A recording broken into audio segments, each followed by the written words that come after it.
burrito cordobés, la cinta parece darle una paz que duele a miel. El arroyo canta, cántame mi amor. La tarde se ha dormido junto al sol. Por un caminito y piedra, el burrito cordobés. Tranquilo el trotecito, tranquilo el andar. Total no tiene apuro, apuro por llegar. Uy, uy, uy, no lo apures. Uy, uy, uy, no lo silbes. Total no tiene apuro mi burrito cordobés. Okay. Welcome to 196 days around the world. And then this morning I landed in Argentina. Okay.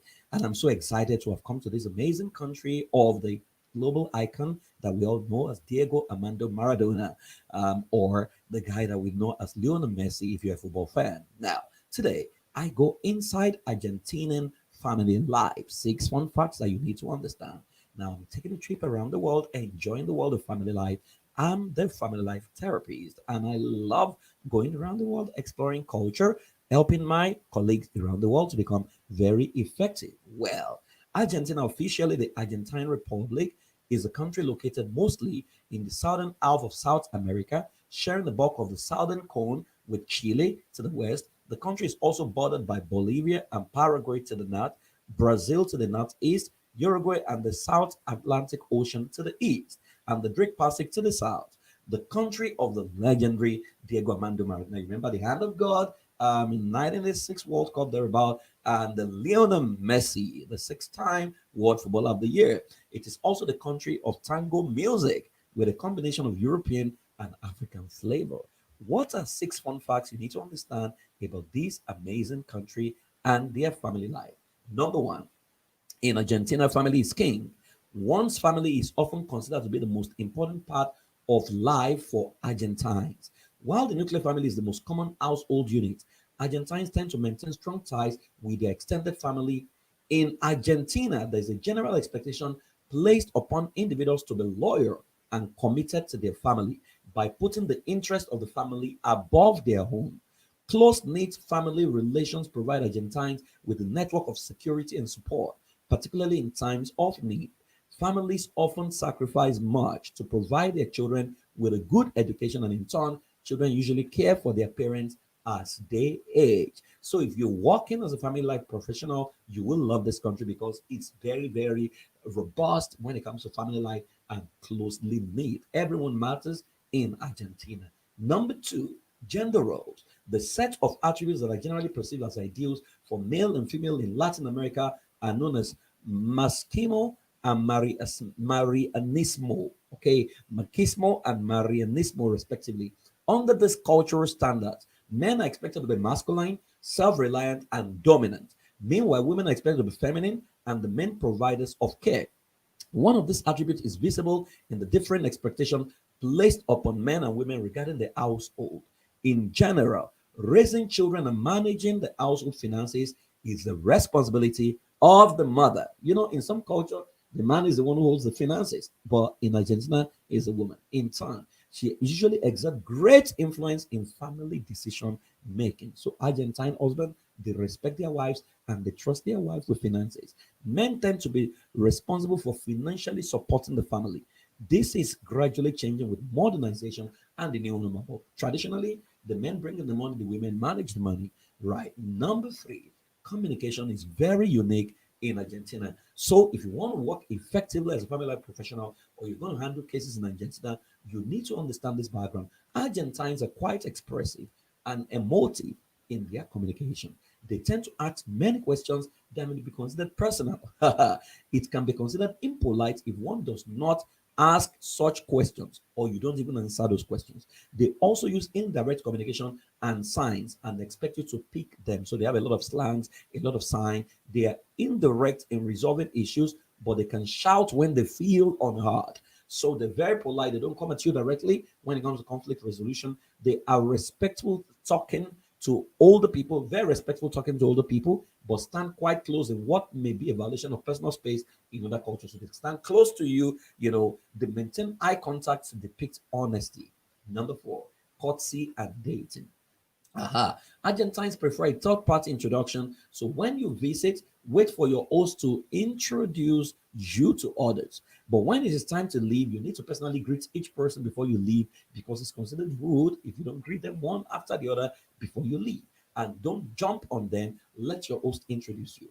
Group dating between young men and women often begin at the age of 15 in Argentina. The 15th birthday is the girl's most important birthday. In some cultures, it's age 10, for some, it's 21. In Argentina, the 15th birthday is the girl's most important birthday as it marks the end of their childhood. So, childhood ends at 15 in Argentina. Young couples' favorite activity is dancing. Going to the movies or eating at cafes are also popular dating activities. Argentina has the most psychologists per capita in the world. So they're not in short of psychologists or psychiatrists or mental health practitioner. But if you want to work as a family life professional, you will find expression very well in this country, and the country is very high on Catholicism anyway. Number five, gender equality is improving.